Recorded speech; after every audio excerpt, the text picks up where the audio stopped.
Et ben c'est bien, on va pouvoir commencer cette interview. Si vous montez, gare à vous, parce que c'est quand même un ouvrage plutôt magnifique. Vous pouvez le trouver, il est en vente à la librairie du Chaborgne.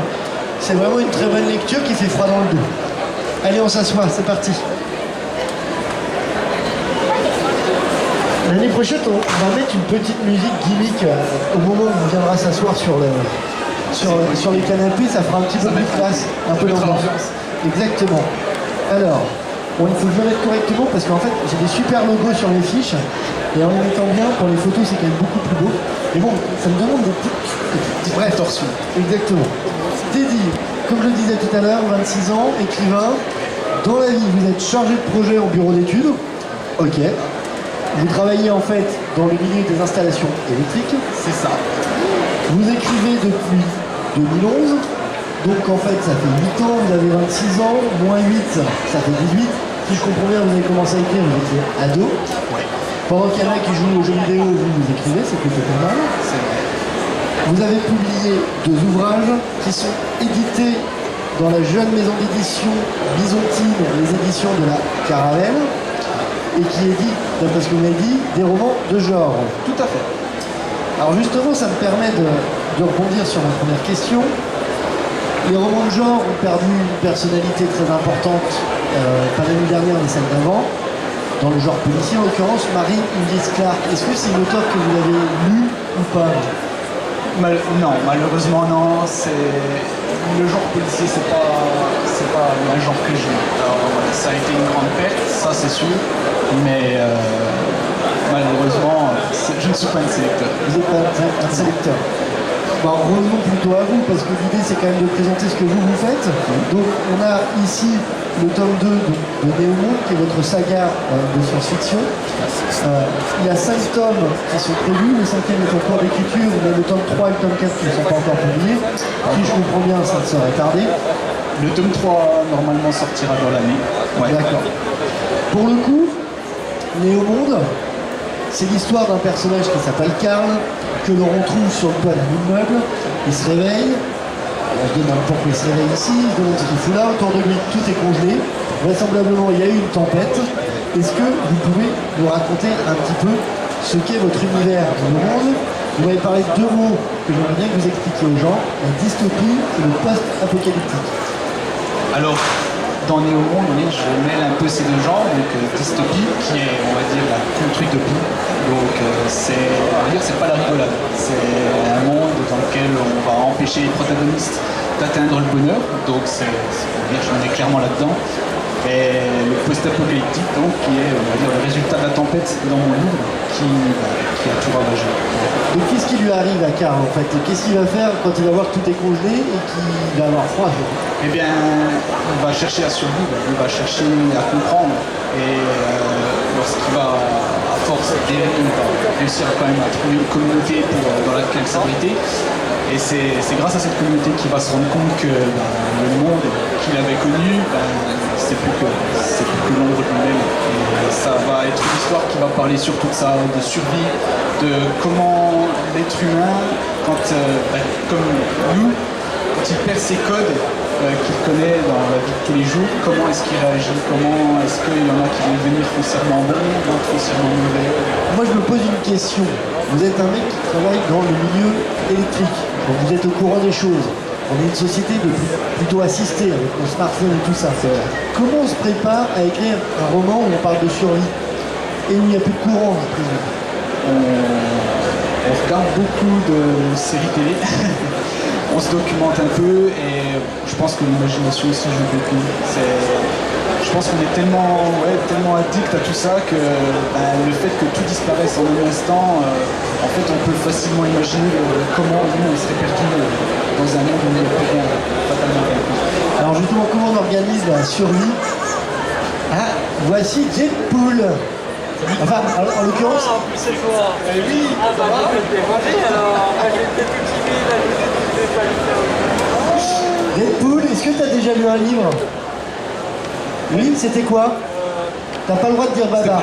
Playboy en 1973. Ah d'accord, Ce que je dis, c'est pas le mien. Playboy. J'aimais bien les images. Et t'aimais bien les images de poules. Ah, c'est gentil, avec une poule. Ouais, c'est Il est gentil. Je sais pas ce que je préfère, le massage ou le petit bruit dans les oreilles. C'est plutôt sympa, hein. Il est mignon, mais entre nous, il est gentil. Oui. Mais il est pas méchant. Non. Ah. Mais non, mais après, je vais te décoiffer. Ça te va très bien. Hein. Je m'envole.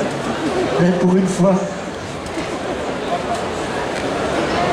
Je te remercie, mon grand. Tu fais ça très bien. C'est à toi ça? Je vous présente Deadpool. Sa mission, c'est de faire la promo des gens. En général, il s'y prend très mal, mais comme on dit qu'il n'y a jamais de mauvaise publicité, finalement, il la met en scène plutôt bien. Ouais, plutôt bien, on peut le dire. C'est très bien pour aller aux toilettes.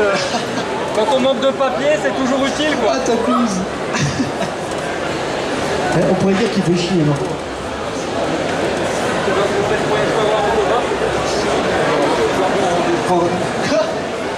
On prendra rendez-vous pour un autographe. Parce que comme tous les auteurs, Teddy Rock, vous pouvez le retrouver à l'Artist Village. Il est en face de la scène.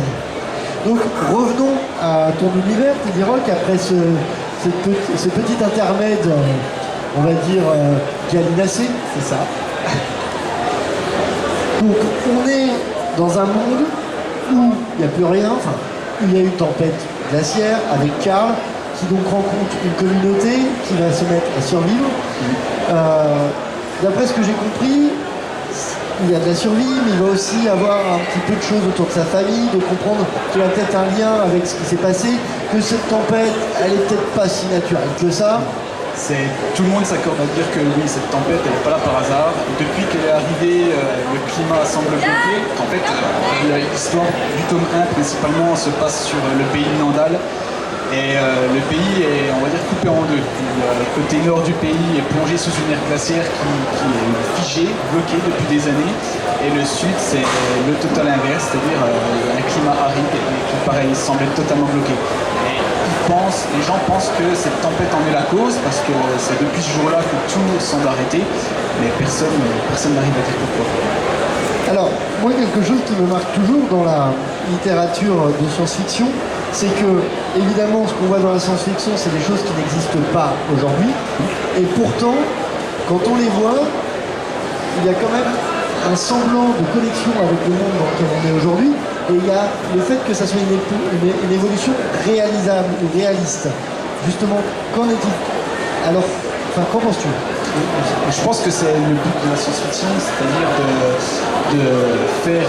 d'imaginer ce que pouvait être notre avenir technologiquement parlant. La science-fiction, c'est principalement ça, utiliser une technologie qui, on va dire, ne nous est pas accessible à l'heure actuelle.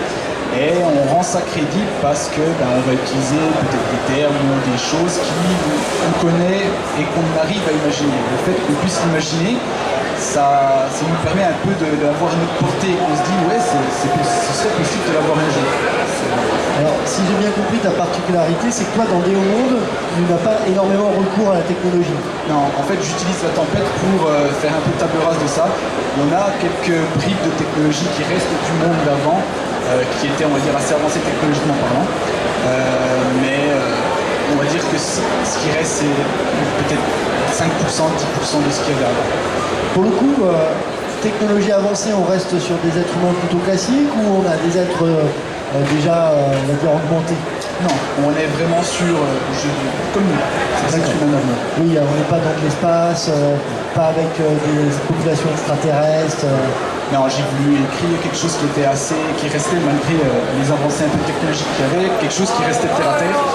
Parce que c'est quelque chose sur lequel des gens peuvent peut-être s'identifier, bon, ça dépend des gens je pense aussi, mais on peut s'identifier plus facilement et c'est quelque chose aussi que je préfère moi. En fait, j'ai toujours dit que l'écriture c'était un peu un processus un peu égoïste. Il faut, je pense, écrire des choses qui nous plaisent à nous d'abord. Et après, notre but c'est justement d'emmener nous, auteurs, d'emmener le lecteur dans notre monde. Avant de revenir justement sur votre parcours d'écrivain, ce que vous avez vu, moi il y a un truc quand même qui m'interpelle. C'est un manifeste écolo, vous êtes en train d'écrire, on a une tempête de neige, on fait table rase, c'est terre à terre. Au moins ça règle le problème. C'est vrai. Alors est-ce qu'il y a une petite volonté de sensibiliser au changement climatique, au réchauffement? Au départ, c'était pas l'idée, mais au fur et à mesure, je me suis dit que aussi au niveau de l'histoire, on peut avoir en background quelque chose, un genre de message qui pourrait faire les gens, les lecteurs, sur n'importe quel sujet. Je pense que ces gens-là, ça s'y prête bien parce qu'on peut peut-être avertir et sensibiliser. C'est peut-être aussi que depuis quelques années, la dynamique post-apocalyptique, elle est tournée vers un changement climatique, alors qu'il y a, je sais pas, 10, 15, 20 ans, c'était peut-être plutôt la prise de pouvoir des robots. Oui, mais comme maintenant tout va trop vite, je pense que j'entends beaucoup autour de moi dire que les choses vont trop vite, et surtout technologiquement parlant, et je pense que écrire après en fonction de ça, peut-être que ça raccroche aussi les gens, ça les gens se raccrocher et à se dire ah ouais, effectivement, peut-être que c'est à force qu'on continue à vite, peut-être qu'on aboutira à ça. Pour le coup, vous avez abordé un petit peu votre manière à vous de concevoir la littérature. C'est un processus égoïste, déjà écrire ce qu'on aime nous. Je me suis laissé dire que vous aimiez bien quand vous étiez enfant la saga Chair de poule, c'est vrai. La vache. Ça fait froid dans le dos. C'est avec ça que j'ai commencé. Mais en fait, c'est là qu'il nous faudrait des poules. Avec la saga Chair de poule. Il n'est pas là quand on En mince, il n'est jamais là quand on a besoin de lui. Des poules, t'es où? On parle de toi? Oh là là, il est parti embêter le monde encore. Bref, Chair de poule, pourquoi vous aimez bien Chair de poule? Je ne sais pas comment expliquer, ça m'a vraiment attiré le fait que déjà d'un tome à l'autre, c'est jamais la même histoire, donc c'est vraiment quelque chose où on découvre des univers différents à chaque tome. Et ouais, je sais pas, la dimension que ça prend, le fait que ça nous fait vraiment voyager en dehors de notre réalité de tous les jours, c'est vraiment quelque chose qui m'a accroché et c'est vraiment l'imaginaire un peu horrifique de l'enfant, mais c'est ça qui m'a vraiment accroché et qui fait rentrer dans le monde de l'imaginaire. Est-ce que vous étiez un enfant qui lisait beaucoup? Ouais. Plus de ma mère. Elle est à la bibliothèque aussi et en fait elle m'a un peu insufflé ça. Et c'est grâce à elle en fait surtout aujourd'hui que j'ai mes livres qui sont là pour moi. Comment vous avez fait pour être édité par les éditions de la Caravelle à Besançon? Parce que s'il y a bien un truc que les auteurs partagent, c'est cette complexité à se faire éditer, à trouver quelqu'un qui a bien envie. Comment ça s'est passé? Eh bien, j'ai vu la campagne Ulule du projet. J'avais déjà eu une discussion avant avec la porteuse du projet, la future éditrice à l'époque, et j'y avais fait lire Néo-Monde. Et en fait, elle avait tout de suite accroché. C'était pas quelqu'un qui était fan de science-fiction à la base. Et quand elle l'a lu, elle m'a dit écoute. Jeunes hommes, je vous invite à découvrir l'auteur dont vous regardez le livre. Il est ici en fait en pleine interview. Si vous voulez découvrir ce qu'il fait, franchement, il est plutôt pas mal quand même. C'est un bon client. Bon, j'ai pas encore réussi à lui faire avouer certaines choses, mais ça me serait tardé en encore une fois. Non, c'est pas possible. C'est pas possible. Non. Oh, disons entre les lignes. En lisant entre les lignes, il y a possibilité de comprendre des choses. Comme quoi? Comme quoi Il faut acheter le livre pour ça. Ouais, c'est ça. En fait, j'ai toujours vu Néo-Monde comme un grand puzzle. En fait, avec les 5 tomes, une fois qu'on aura lu les 5 tomes et qu'on reviendra les plus courageux au début pour revoir des choses, eh bien, en fait, on se rendra compte, on se dira ah ouais, mais en fait, là, il y avait déjà des choses, il y avait déjà des choses. C'est vrai, je distille des infos pour qu'après les gens se rendent compte que depuis le début, il y avait peut-être des choses qu'ils auraient pu se rendre compte. Vous aurez pu se rendre compte.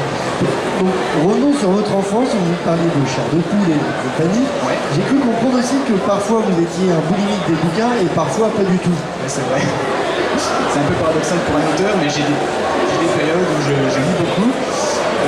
Là, par exemple, en ce moment, c'est un peu le calme plat, j'avoue. Et c'est un peu comme l'écriture, je pense qu'en fait, il ne faut pas se forcer, il faut un peu s'écouter soi-même. Il y a des périodes où c'est que j'écris pas du tout, je suis déjà resté 3-4 mois sans écrire rien du tout. J'avoue qu'en ce moment, je suis un peu là-dedans parce que il y a le fait que c'est mon dernier tome que je suis en train d'écrire et j'ai un peu la peur de la fin. C'est dur de finir, hein. C'est très dur. Je vis ça tous les jours quand j'écris un article. Ouais. C'est quoi votre livre de chevet? Mon livre de chevet, alors, si on prend mon livre favori, ce serait Bird Box de Josh Malerman. Pourquoi?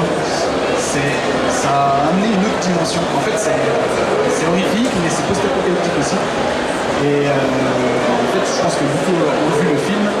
Et en fait, tout se passe à l'aveugle. On n'a pas le droit de regarder parce que justement, il y a des créatures qui viennent sur Terre. Et si on les regarde, on se suicide on se donne une mort horrible. fait, cette dimension de on n'a pas le droit de voir, à l'écrit, ça a été vraiment quelque chose. Et ça m'a plu énormément. Vraiment. Oui, c'est vrai que c'est pas facile à lire, quoi. C'est autre chose. Si on n'a pas le droit de lire, si on n'a pas le droit de voir, Mais si on, comment on fait? si on n'a pas le droit, il faut toucher. Ah, en braille, ça. Évidemment. J'en ai perdu ma question avec cette première blague. Franchement, c'est pas très bien. Je voulais poser une question sur quoi déjà? Et si on parlait de quoi? J'ai perdu le fil de mon histoire. C'est dommage. On parle du livre de chevet. Ah, le livre de chevet, exactement. Et voilà, ça y est, j'ai retrouvé le fil, enfin. Comment vous travaillez? J'ai cru comprendre que vous étiez un couche-tard. Non, c'est une blague, vous êtes un lecteur. Je suis plutôt lecteur. Et en fait, j'ai adapté mon rythme de travail, fait naturellement. Et la petite anecdote un peu rigolote, c'est que j'habitais 10 minutes de mon travail et je commençais à 8h15, mais je me lève à 6h du matin pour écrire. Justement, comment on s'y prend pour créer un personnage comme Karl, pour envisager, appréhender, concevoir, façonner un néo-monde, le néo-monde? Comment fait-on ça? C'est passé par plusieurs étapes. Au départ, c'est Karl qui m'est venu en premier, j'avais une idée, j'avais la vision de ce personnage, et en fait c'est un peu imposé à moi. Et autour de lui, j'ai construit un monde. Au départ, c'était un monde qui était un petit peu... On n'avait pas vraiment de matière, j'ai confiné ça, etc. Et j'en ai voulu en faire une petite histoire. L'histoire est vite tombée, j'ai vite été bloqué avec ça. J'ai laissé reposer ça 1 an, parce que j'avais quelque chose qui me plaisait plus, qui ne me correspondait pas. Et en laissant reposer ça 1 an, j'ai pris le temps, moi, de mûrir, d'y réfléchir aussi longuement, comme une autre de temps en temps. Et un jour, c'était en octobre 2013, je me suis dit que c'était le moment pour moi de reprendre cette histoire et d'en faire vraiment quelque chose. Parce que j'avais l'envie d'écrire enfin une histoire de A à Z et mon histoire, mon propre univers. De là, il est né au monde, j'ai écrit le tome 1, ça m'a pris 1 an. Et en écrivant le tome 1, au fur et à mesure de l'histoire, j'ai vite compris qu'il y aurait plusieurs tomes. Alors, au départ, c'était 6 tomes, et je me suis dit, ouais, peut-être comme un groupe. Et ça s'est transformé en 5 tomes, et c'est resté 5 tomes. Vous aimeriez en faire votre métier à temps plein? Si j'en ai l'opportunité, ouais, j'aimerais vraiment. On est très très peu aujourd'hui à en vivre, mais je pense qu'avant tout, c'est la passion qui prime. Merci beaucoup. Merci à vous.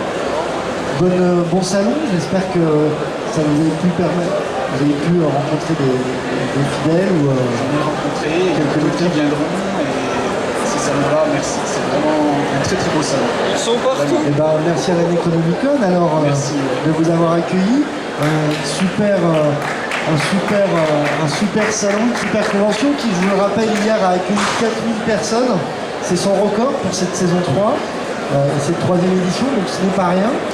Je vous invite à rester sur la scène de l'Artiste Village parce que les animations continuent toute la journée.